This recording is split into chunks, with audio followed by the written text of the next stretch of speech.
Before we get involved in the feedback issue, as a loud professor from New York, I normally don't have problems being heard. I could do this tone or I could put on the microphone. Folks in the back? Perfect? All right. There you go.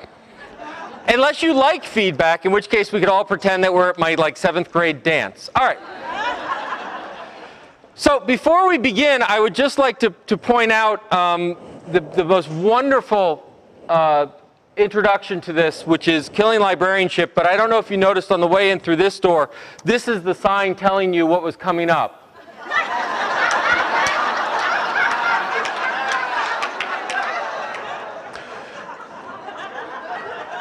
So I know where I will be at 2:15. That was good. What will kill our profession is not ebooks, Amazon, or Google, but a lack of imagination. I've looked through the program. You guys have a great couple of days ahead of you, and there's full of content from everything from social networking and collection development and change management and dealing with unruly patrons, and apparently a whole session on dealing with unruly keynotes. And as a keynoter, this is fabulous because when you're part of such a strong presentation, there's absolutely no obligation to have content in your presentation. So I'm going to take that advantage of that and not have any content to what I'm going to say. But what does this mean? What this means is, it was in the midst of a wonderful talk. It was in Edmonton, Alberta, and this line came out, and people seemed to like it, but no one quite knew what it meant. But what it means is that we live in an era when we need to think big. So what I would ask you to do for the next 45 minutes or so is take advantage of the fact that you're not sitting in a library trying to figure out where the toner cartridges are, pointing to where the bathroom is. Or, as I understand it, the #1 reference question has been replaced. It is no longer where's the bathroom, it's now have you found a USB stick. Is that, all right. So, let's take advantage of the fact that we're in lovely Burlington, and it's 43 degrees outside, we don't want to go anywhere. And spend some time thinking big, because we are in a time where we desperately need to think big. We are in a time where everyone uses the word unprecedented after every other statement, right? Somewhere someone's talking about an unprecedented challenge in accountancy or something of that nature, right? Everyone's dealing with unprecedented change, great change, whatever. And it's true. That's the worst part of it, right? The worst part of it is we do live in an era where we are faced with enormous challenges, where we are faced with big problems. And this is not the time to shy away from them. This is not the time, if we're going to talk about what the new normal is, the new normal can't be introversion, hiding in our shelves, hoping it goes away. We deal with this in higher education. It's not like, well, once this whole economic thing shifts out, people will be willing to spend $300 million a year in tuition. We'll just have to wait it out, right? If you look at some of the reasons we need to think big, this is from the Adult Education Commission, and what it does is it's a graph by country. Each line's a country. Thank you. The red dots, these are 45 to 54 folks. The green dots are folks 25 to 34. And what you're seeing is the percentage of folks who have, I believe it's a high school degree, high school diploma. All right? So you can see, for example, in picking one fun, in Poland, you can see that what happens is generational differences, kind of what you would expect, right? The young are getting more educated than the adults. But I want to point out this particular line, which happens to be the United States. And you'll notice something interesting about the chart, which is the red square is above the green diamond. Now, it's not way above, and frankly, we're way up at the top, so we should be pretty happy with ourselves until you look over at something like Korea. Korea is way above us, and they started much farther behind us. One of the big challenges where we need big ideas is in how we educate ourselves, how we prepare for this world. We hear all the time that education is vital, that college education is important, that college is the key to innovation, economic development, la, la, la, la, la, and I'm a professor, so I throw that line out whenever I can. except that we happened to 2010 was the first time where academic debt surpassed credit card debt in this country. And it is not because we've been paying our credit cards back so well. And partly it is. We've been doing pretty well. It turns out that when you don't eat, you don't charge a lot of things. But that graph's going down sort of like inch by inch, and the academic one's doing this.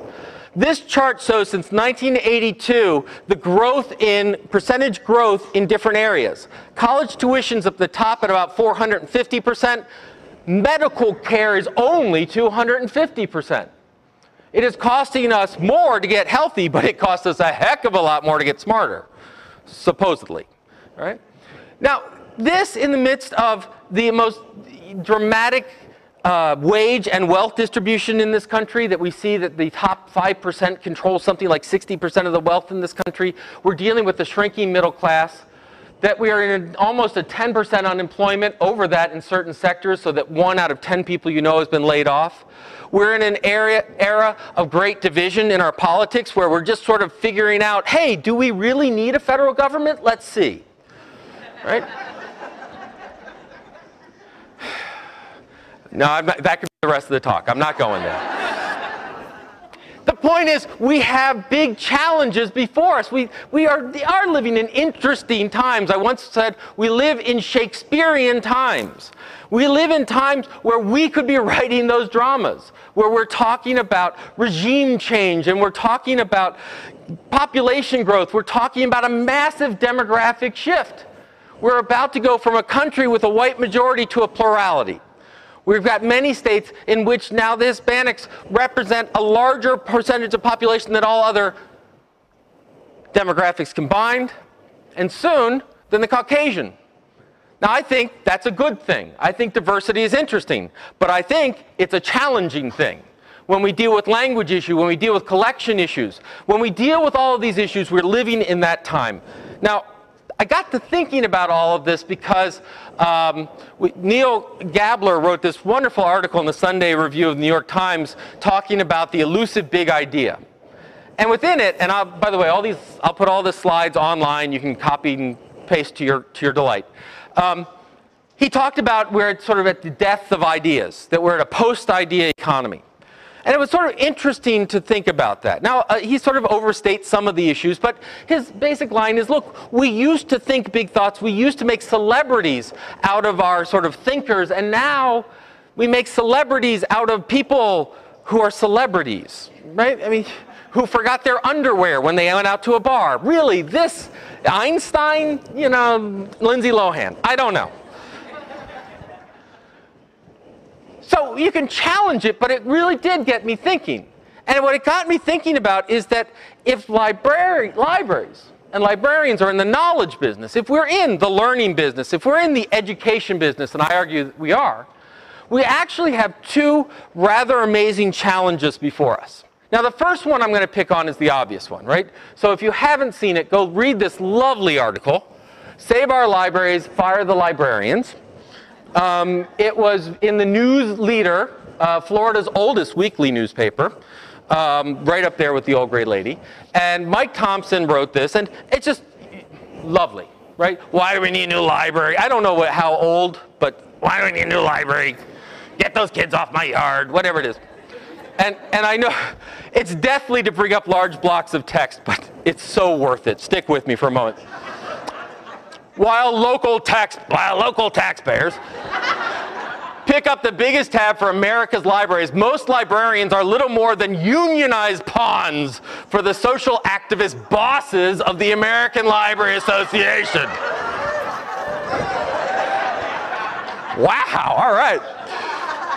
Today, 136 years after its formation, ALA controls 62,000 members, and through its czarist accreditation program of many libraries, largely dictates what books are available for the most impressionable members of the U.S. society, our children.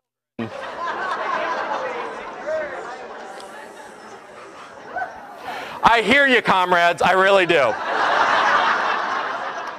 I was called a communist for the first time the other day. I thought, you know, it's interesting when someone does that, you have an interesting reaction. The first one is, but I buy stuff, right? And the second one is, what, are you wearing a leisure suit? Communism? Really? Come on. All right. And when that person hears this webcast, I can't wait for the comments. Anyway, so we have this line, right? We go and we talk to librarians, and many a librarian has come up and said, the Tea Partiers are destroying us. I got people who don't understand. People don't believe in libraries anymore. People are small-minded. People are... And I'm not going to be here to argue that everyone has an equally valid thing to say about the world, right? So we have this sort of anti-intelligentsia, anti-library feel out there. And it is very real. We are dealing with that, and we have to deal with it. And I think that's kind of interesting. But what really got me thinking about the big idea one was that I think we have a rather interesting second front that's opening up, second problem. And it can be represented by this. Now, I don't know if you know what Clue is. Clue is the next big thing. What Clue does, and I know you can't read that, so I'll tell you, you can go with your smartphone and walk through New York City, and when you have to go to the bathroom, I'm not making this up, you can rent people's bathrooms. I don't know if it's by the hour. I don't... Right? And if you don't like this one, here's another one. FakeGirlfriend.co.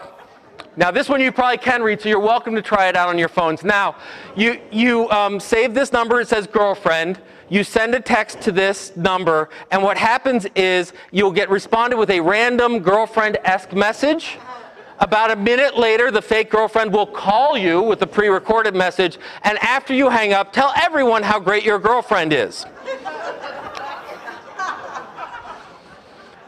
That's just so sad, you know? The reason I bring this up is that this is a startup, and my God, someone will probably give them a check, right? The opposite side of this equation from people who don't necessarily believe in libraries' missions, in knowledge and education, all this other stuff, is those that seek to take ideas and monetize them as fast as they can.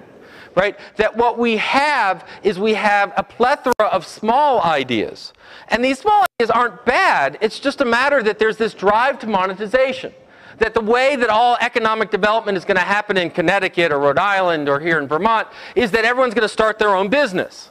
And I think there's actually a lot of valid, and we're going to talk about a lot of valid things to entrepreneurship, to innovation, to startups. But the problem is it quickly becomes, why think about it if you can't monetize it? And what you can monetize tends to be a lot smaller than the issues that we're facing. That what we, you know, wow, we can do moped delivery of cat food. Get me to a venture capitalist and let me patent that before anyone does it, right? This doesn't say, hey, we can solve democracy, right? How do you monetize, well, once again, monetizing democracy, we have the federal government, but we'll keep going. What we have are things like this Me Too mentality, that we go in and, well, it's Facebook, but it's not exactly Facebook, right? It was like when Google Plus came out. What's Google Plus? Facebook with circles.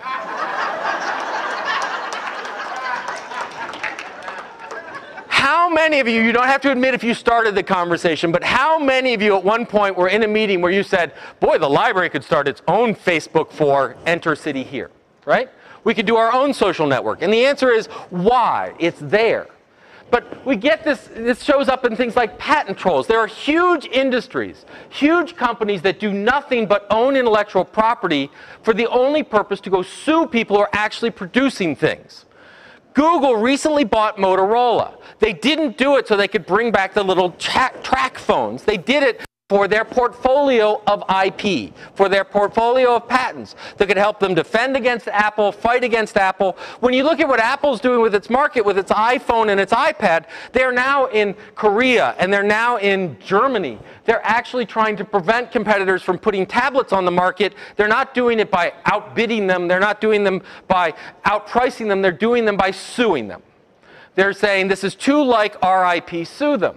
Now, I want to be really clear. I am not a communist. And so I believe in intellectual property. I believe there's an appropriate use of intellectual property, but we're getting to the point when Amazon can patent the idea of one-click purchasing. We've gone a bit too far. All right? So you have this opposite pressure on libraries.